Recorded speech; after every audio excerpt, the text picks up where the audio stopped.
I just don't want to talk about Wilson's raid in Alabama. I want to talk about Wilson the man, Wilson the student, Wilson the leader. And really, really interesting. So any good lecture, you have to have your overview. So we're going to talk about some of the things and forces that formed Wilson that helped form him as a leader, as a planner, as a logistician throughout the Civil War. So we'll take a look a little bit at his time at West Point. We'll take a look at some of his early potential as a leader. We'll take a look at his time at the Union Army Cavalry Bureau, and then we'll also take a look in detail about the planning and execution of Wilson's raid, and then a little bit about what Wilson did at the end of the Civil War.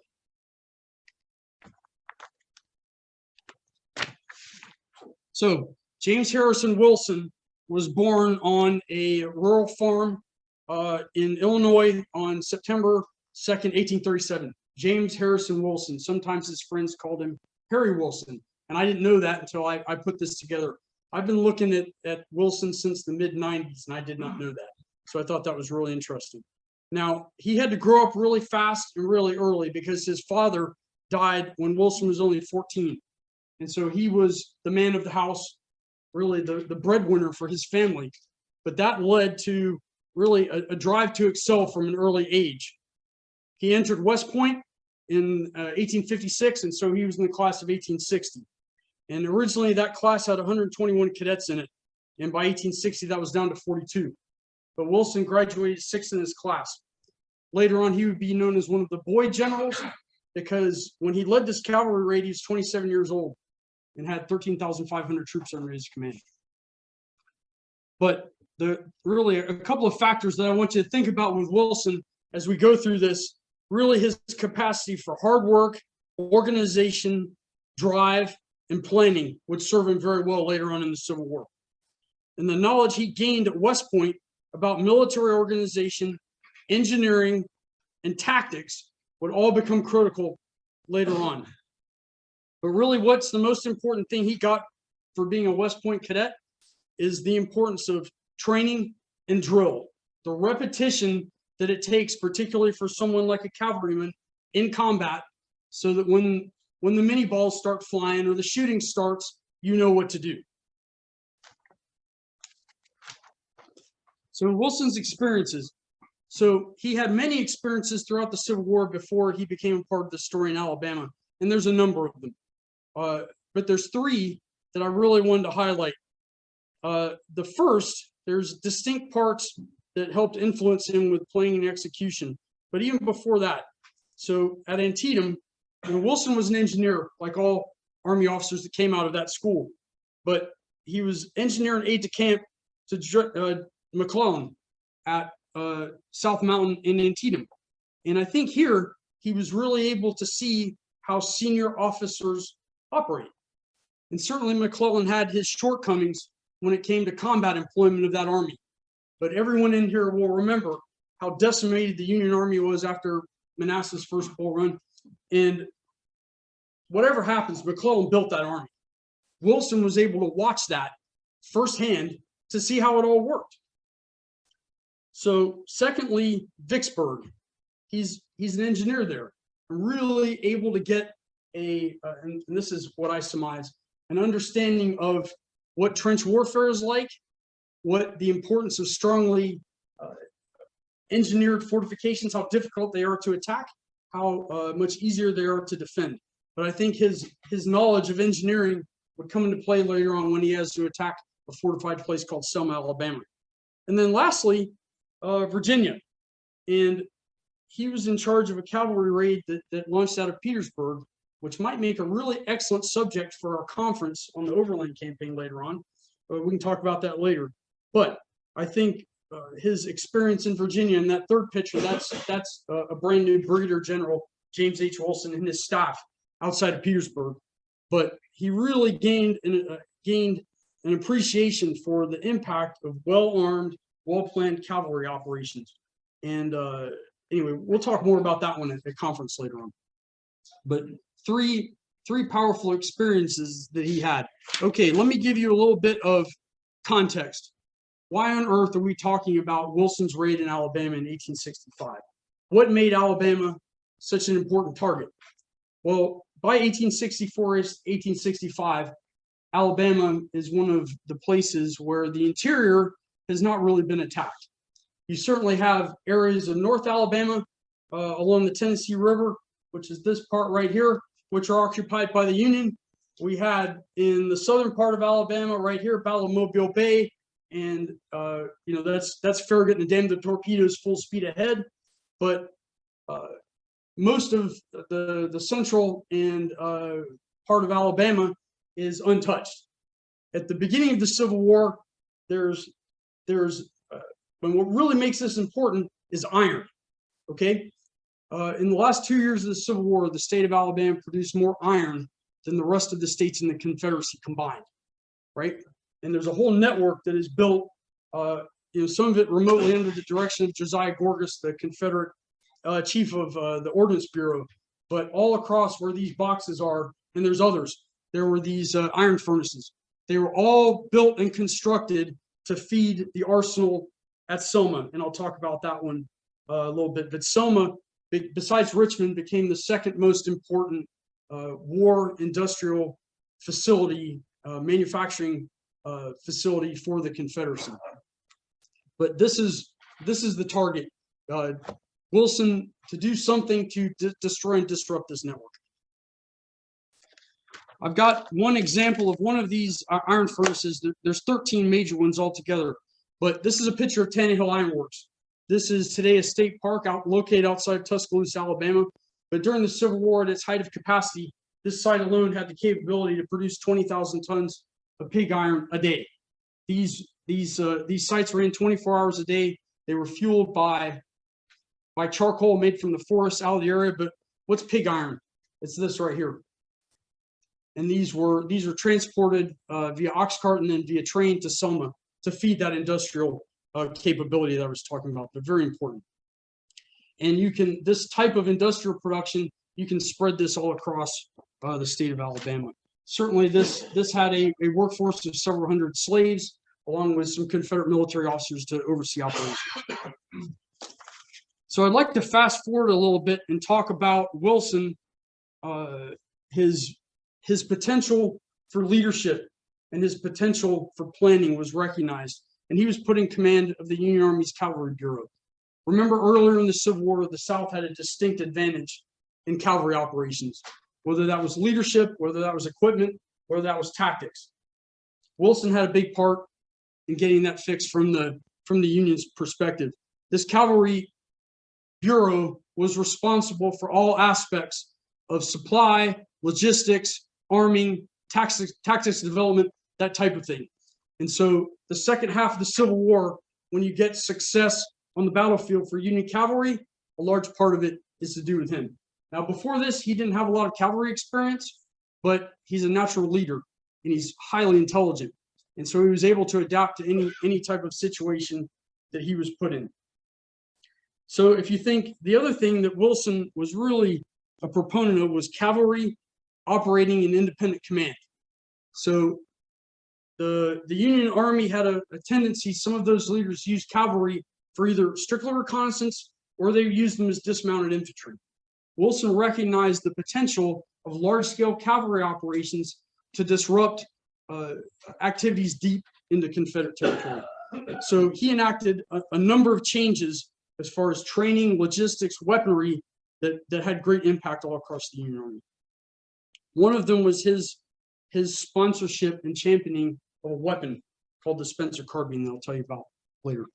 So when Wilson, after those operations in Virginia that I talked about earlier, he's put in command of the Cavalry Corps of the Army of Tennessee.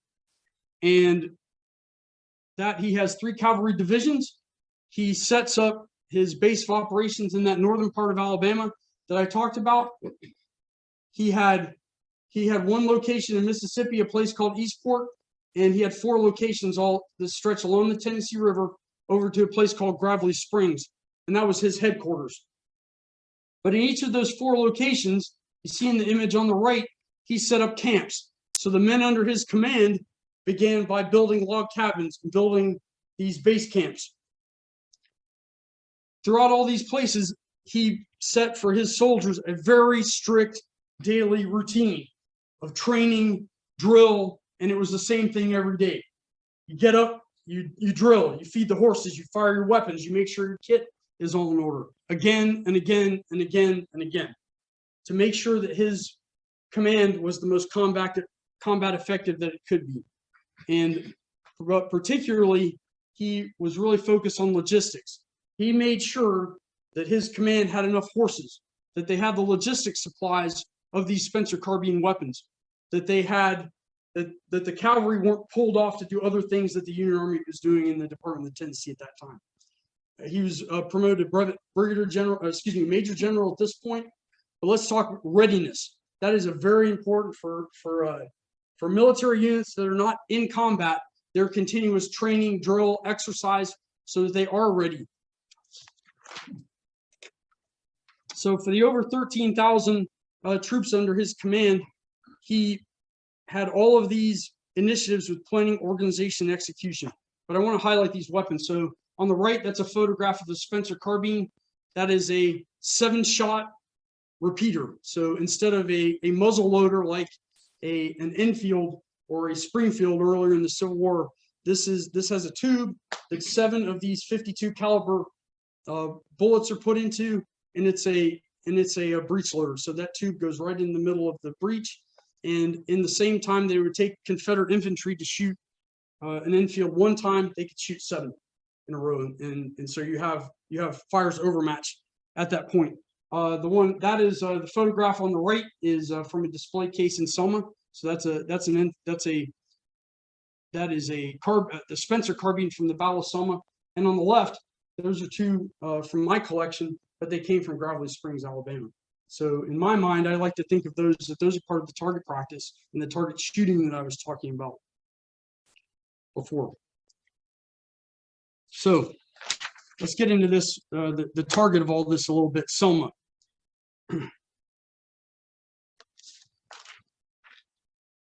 So the ordnance and weapons manufacturing that came from Soma are all manner of munitions. And just for statistics, for Soma, it manufactured half of the cannon and 2/3 of the fixed ammunition made in the Confederacy in 1864 and 1865.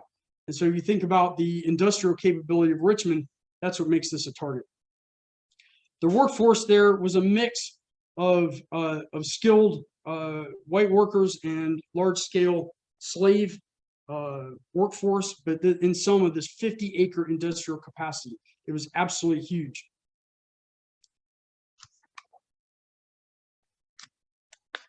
So besides those other type of smaller munitions, also at Soma, the Brook Rifle. This was the only place outside of Richmond that these could be manufactured, and this made it a primary target. These were used for large caliber shore defense as well as naval artillery. In addition, Soma manufactured all manner of artillery pieces, ranging from much smaller caliber 6 12-pounder field pieces all the way over Coehorn mortars. We heard about some of these Coehorn mortars being used at Blakely when Paul Brewski briefed us several months ago. And then, of course, just brief mention of the Navy Yard, the place where the CSS Tennessee was manufactured, as well as a number of other ironclads. And I always found interesting a semi-submersible called the CSS St. David that we talked about in other lectures.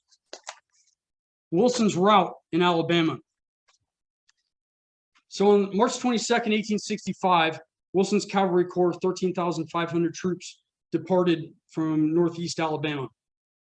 And besides the well-armed cavalrymen, he had all manner of support equipment. He had pontoon bridges, he had light field artillery, and he had supply wagons, a large train of those. Now, the weather in the spring of 1865 in Alabama had been bad, and it had a lot of rain, so the rivers were swollen.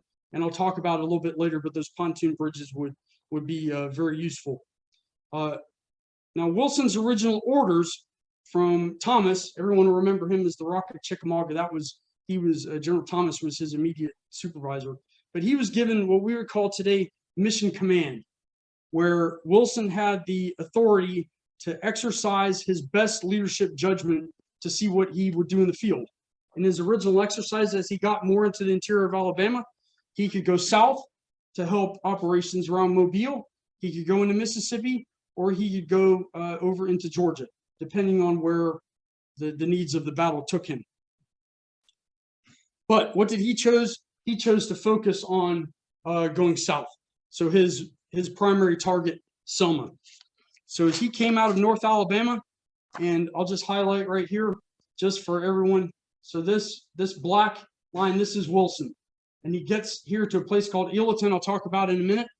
And here, so main effort goes towards Soma. Another part goes towards Tuscaloosa. But in Ealaton, there is an antebellum home called Arlington House, and this was used as Wilson's headquarters. So actually a Unionist owned this house. It's there today. You can tour it. But this was his headquarters, and this is where he really put that battle plan into action. And he sent a brigade under Croxton. I'll talk about him in a minute. He sent him towards Tuscaloosa.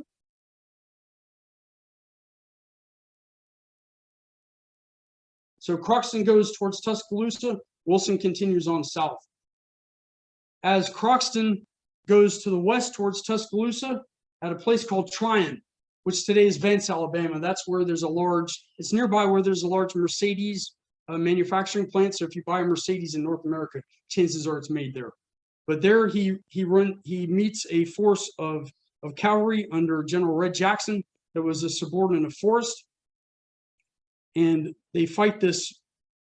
So it could really be considered a holding action, somewhat of a tactical victory for the Confederates. What it really does is it makes Croxton go another way into more of a roundabout way into Tuscaloosa. As one thing I should have mentioned on the previous slide, as all the cavalry that was sent out, all the cavalry are armed with those Spencer carbine, armed with, each one's got 120 rounds of 52 caliber munitions. So they're ammunition rather, so they're armed up. And Wilson heads south with his 3 divisions, Long, Upton, McCook. So I just also want to highlight, after the Battle of Tryon, there's a number of detachments are set up to start destroying these iron furnaces I talked about. There's a detachment of the 8th Iowa Cavalry under Captain Sutherland, and they're sent to Tannehill. And this place is utterly destroyed. The furnaces are put out of action. All of the industrial capacity is destroyed. The slave cabins are burned, and this place did not operate after the Civil War at all. In fact, the destruction was so great there that those furnaces were not fired again until 1976. That was because it was part of the American Bicentennial celebration when they did that. But now if you're in Alabama, it's a state park, and it has an excellent museum that goes with it. I would highly recommend that. Now, Croxton's raid continues on to Tuscaloosa, and Croxton's orders are to target the University of Alabama, which is one of the 4 military schools that provide officers to the Confederacy. He is to destroy and disrupt anything of military value to the Confederacy. So in Tuscaloosa, there's a small-scale iron manufacturing operation for cannon. That's one of them. That's the only one that survives, to my knowledge. That's in Marion, Alabama today. There's some uniform manufacturing and things like that. They are met as they come into Tuscaloosa in a circular way, and they come in across the other side of the Warrior River through Northport, and there's a bridge there. As the initial vanguard of Croxton's brigade reaches Tuscaloosa, they are greeted by some home guard that are on this bridge, a long covered wooden bridge, trying to tear the floor out. And that is not successful. The only combat death in what I call the Battle of Tuscaloosa would be Captain Benjamin Edens. He was leading that home guard. He'd previously been severely wounded in Virginia, but he was severely wounded by some fire from a Spencer carbine, and he died later on. That's his grave down on the bottom. As Croxton's troops took that bridge and got further into Tuscaloosa, they were met by a force of University of Alabama Corps cadets. Really the only, I can't say credible fighting force, but fighting force there. on Greensboro, Alabama, Greensboro Avenue in downtown Tuscaloosa. They were met by this force who attempted to make a stand. After an initial volley from some outdated weapons that they had to disperse, and Croxton's force was able to capture the city of Tuscaloosa. It was surrendered. And then they got to the University of Alabama and set about destroying the University of Alabama. They did a very thorough job with that. Only 4 buildings survived, and amazingly, one of them is here. This is the old cadet guardhouse, and if you think about it, the really only purely military building that survived, that was present on that campus. The University of Alabama library was burned, and we lost a lot of really good scholarly literature there. But that was done, and then they carried on. So in the bottom, this house did survive, though. However, this is the Jefferson Mansion today.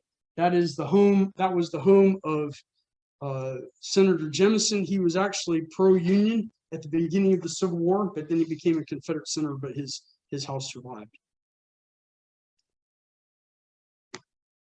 Now back to Wilson's main force. As I showed you on that map, they head south from the area of Ealeton, and they get to the Cahaba River, where they have to capture and hold a key bridge that goes over the Cahaba River. That's a picture of it today. If you were to go to Centerville, Alabama, local tradition holds that some Confederate snipers killed 2 of Wilson's cavalrymen, and they are supposedly on the grounds of this house along the right. And then Wilson's men were built for a time in that building in the center. And they're carrying on south towards Soma, and this is the first place where they really meet. They meet Forrest in person. So everyone can see the map on the left. This is one of Wilson's engineering maps after the end of the Civil War. But Ebenezer Church, this is a place that, from a tactical perspective, is actually a very significant place. It's relative high ground. There are 2 roads, which are here, and a rail line which converge there. And Forrest set up his cavalry along with 6 pieces of artillery to attempt a holding action here. This battle is really the first place that Wilson's cavalry, all that training, all that drill, all that really came into action. This is considered by some to be one of the fiercest cavalry battles engagements of the entire Civil War. So Wilson's first attempt was pushed back. When the main force came down this road, they regrouped and came down that way. In the end, Wilson's force won this battle, and they captured a large number of Confederate prisoners as well as the artillery. Of note here, Forrest got into a really long riding fight with an Indiana cavalry captain, and he almost killed Forrest. That's Captain James Taylor. That he was a company commander in the 17th Indiana Mounted Infantry, but Forrest ended up killing him in the end. All right, and then he was forced to fall back towards Soma. Now, I want to draw to your attention these earthworks. If Wilson's raid had happened a year or 2 before, might have had a different outcome. In Soma, you have incredibly well-engineered earthworks with pre-prepared artillery positions, and there's defense in depth with this. So in Soma, what do you have? You have really strong engineered earthworks, you have weapons, you have ammunition, and you have artillery. What don't you have? People. Enough people to man them. $64,000 question, you get the prize. You don't have enough people to man them. So at this point, Wilson's got 9,000 men, and they come down really in 2 avenues of approach, here and here. Forrest has probably 1,500 effective cavalry; those are combat veterans. But the rest of the other about 1,500 are boys and old men. Many of them, they're either reserves or they found them in the town. And I mean, under normal circumstances in other Civil War battles that we covered, should a cavalry force have been able to attack earthworks like this? Not very easily. But here, different story altogether. And so this is the beginning of April 1865. And Wilson comes down this way, his main force. There's actually on the initial assault, there's actually a pretty stiff resistance, but second wave comes in and it breaks. Forrest pulls out, and then what happens? So just before I move on with the Battle of Soma, I just want to highlight this tombstone right here. This is in Live Oak Cemetery in Soma, but this is the grave marker of Reverend Arthur Small, and he was the pastor of a local church. And I just found it fascinating. It's kind of it's significant. It's an example of how the Confederates had to grab manpower from any place they could find it, and he was killed in the Battle of Soma. At another museum in Alabama, I quite like these are two examples. This Spencer carbine is from the Battle of Soma. This gun tube is from a Spencer, but it came from the battlefield of Ebenezer Church. And so Forrest wins in Selma, and then what happens? His army takes to destroying any military capacity that is in Selma. When Wilson files his official report, just the vast amount of weaponry that was destroyed here, it's absolutely astonishing. Just a couple of examples. Inside the arsenal buildings alone, where they were destroyed, 15 siege guns, which those are those Brooks, those large ones I showed earlier. 60,000 rounds of artillery ammunition, 1 million rounds of small arms ammunition. That's just in one building alone. In the Naval Foundry, 29 Brooks sealed artillery, all manner of support equipment. Inside the powder magazine, 6,000 rounds of artillery ammunition, 70,000 rounds of small arms ammunition. And those are just a few examples. There's other assorted rail cars. Hundreds of horses were killed by Wilson's men here. Anything that would aid the Confederate war effort. And much of the city was burned. Now, I will say Wilson had strict orders with his men to respect private property. But in a place like this, it got out of hand. And a lot of inside Soma, much of there were a lot of private residences and other things that were burned. The whole Battle of Soma, that would be a whole nother lecture by itself. I'll come back to the significance of all the destruction of all that weaponry and munitions on my last slide. Forrest pulls out. Located near Selma is a place called Cahaba. Before the Civil War, this was the first capital of the state of Alabama. But this place was significant because it was a Civil War prison. So as some of the other Confederate prisoners of war camp were being overcrowded, Castle Morgan was formed. I will say at the end of the Civil War, when some of the prisoners from Castle Morgan were freed, they were taken to Vicksburg, Mississippi, and they were given a ride home on a vessel called the Sultana. And so just an interesting, and when the boiler on the Sultana blew, most of them did not make it home. But also, why is Cahaba important? Because after the Battle of Selma, there was under a flag of truce, Wilson and Forrest met for dinner. And they met for dinner to discuss prisoner exchange.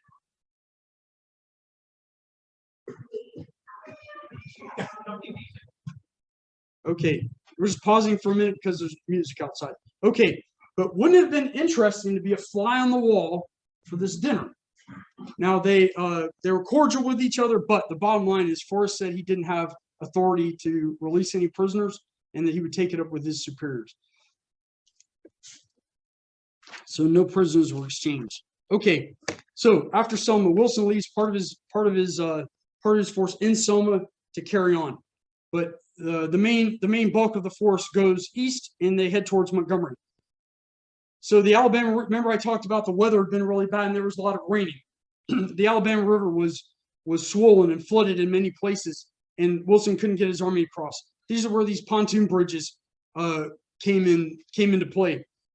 Now, in my mind, I think this must have looked like those photographs of the pontoon bridges going across the James River. In the Overland campaign that we're going to talk about at conference later on, there are no photographs or drawings of all of that, but very interesting nonetheless.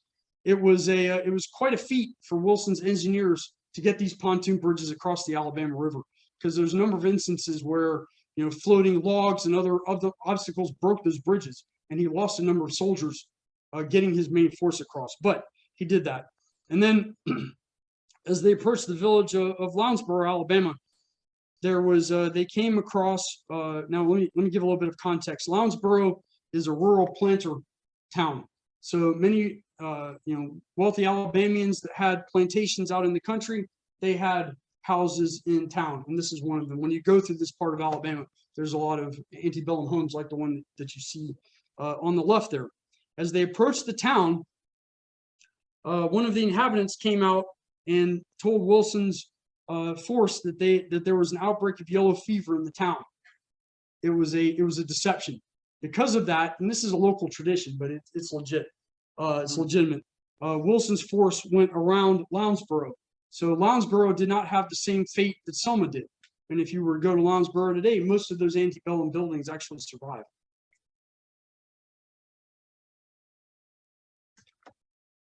A little closer into Montgomery was a place called, it's a house called Prairie Place. This is another one, really example of, it was representative of some of the wealthy homes that were along the way. But this one, in its original location, was located on the old Soma Road. Now, Prairie Place was owned by the Stone family. They had a son that was killed at Seven Pines early in the Civil War. But Wilson's command, the entire thing went right past the front door of this house. It survives completely intact. Now, as Wilson approached Montgomery, the Confederate Army and the leadership in Montgomery left the town. When Selma fell, Confederate forces pulled out of Montgomery. But Montgomery actually had some earthworks around it. Not a lot of people know this. In response to a cavalry raid called Russo's Raid in 1864, these earthworks were built, and they're reasonably strong. Nobody that remained. So the city was surrendered to Wilson without a shot being fired. When Wilson captures the town, I will say, as the Confederates were pulling out, there were several thousand cotton bales that were in a warehouse in downtown Montgomery that were set on fire. At that point, the fire department in Montgomery were slaves, and their last act as being slaves, they put out that fire. So it just kind of and saved a lot of the antebellum buildings in downtown Montgomery. Just an interesting piece of history. But as Wilson's men take over Montgomery, his soldiers note in their journals, in their letters home, the many antebellum buildings and big trees. And so I always like this picture of the teak house. The teak house was Wilson's headquarters while he was in Montgomery. And the balcony right there, he read a proclamation to the town that said, here's what things are going to be like when you're under the administration of the Union Army. But that fear of what happened in Selma was ever present. So at another museum in Montgomery is this large silver service. This was actually buried in the ground by the family to keep it out of the hands of Wilson's men. I just found that interesting. Okay, so they capture Montgomery, and then Wilson carries on towards Georgia. His two main objectives: Columbus, Georgia, the munitions and industrial war manufacturing capability at Columbus, as well as the Navy Yard, and likewise at West Point, Georgia, the logistics point that is there. So part of Wilson's force approaches Columbus. Now from this map, you'll see this is the Chattahoochee River. On the Georgia side is the town of Columbus. That's where all of that industrial capability, the shipyard. When you go to the National Naval Civil War Museum, it's on that side. However, most of the prepared defenses are on the Alabama side, and so there's all these engineered redoubts and lunettes along the Montgomery Railroad. And in other times, part of the manufacturing, the war supply, the logistics capability that came from Selma traveled along that railroad. Now, as Wilson approached Columbus, it was getting late in the day because of some of this. So the Battle of Columbus, we call it Girard on the Alabama side. That's just the name of the town, but it's one large battle. Part of this was a night attack, very rare in the Civil War. So there was initially some fierce fighting and resistance from the Confederate forces, and so many of these were home guard, reservists, or just whatever they could pull together. But in the end, Wilson was victorious in this battle, and he set about his troops set about doing exactly the same thing they did in Soma. So the arsenal there was destroyed. They destroyed an ironclad called the CSS Jackson, Muskogee, that we've talked about here a number of times. The second part, the second wing of Wilson's army approached West Point, Georgia.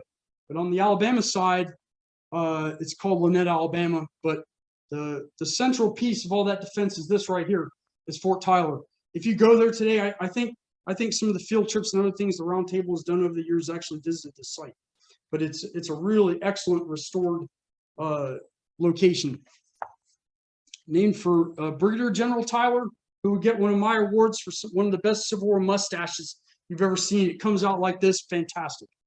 But likewise, there was this attack on this fort and some of the other locations around West Point. But this, after some initial heavy resistance, Fort Tyler's defenders were overwhelmed, and his cavalrymen came in and did exactly the same thing that they did in Columbus. So after these two sites, this is the end of the fighting inside of Alabama for Wilson's raid, and then they carry on into Georgia. And part of Wilson's force gets to a place called Irwinville. Most of the people in the audience know this story, but Wilson's part of Wilson's raid is he actually captured Jefferson Davis, part of his command. So Wilson's, Davis's carriage and his security escort were captured there by some troops of the 4th Michigan Cavalry. So as Jefferson Davis is captured, that effectively ended organized Confederate resistance. Now, accomplishments of Wilson's raid. This gets back to one of the points that actually, by coincidence, Charles talked about.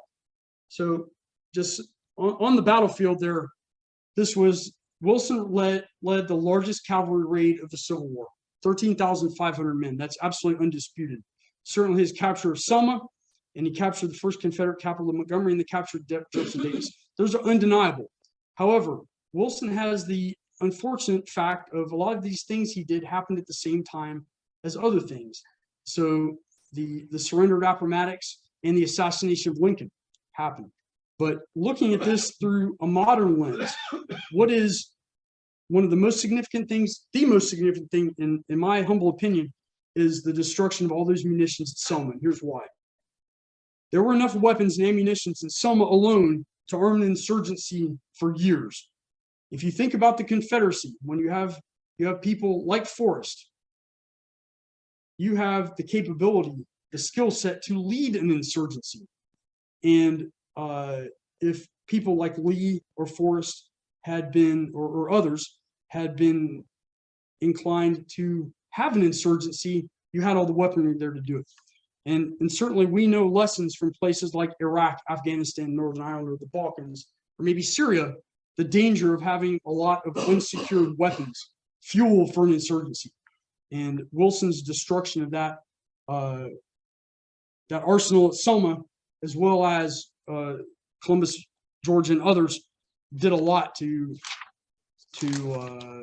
diminish the capability had they chosen an insurgency. But this isn't the end of the story with Wilson. So after the Civil War, he goes back in as a private citizen, but then we fast forward to 1898, about the time that Charles was talking about with the Boer War. But at that time in the United States, we were fighting a war against the Spanish in places like Cuba, places like Puerto Rico, places like the Philippines. But Wilson and a number of other Civil War generals were called back to duty. So people like Joe Wheeler and Wilson. This was a time when national reconciliation, like Charles talked about, was a big theme. And Wilson comes back in, and he leads American Army cavalry forces to defeat the Spanish and capture the island of Puerto Rico. In particular, he was victorious in 2 battles, and I found that very interesting.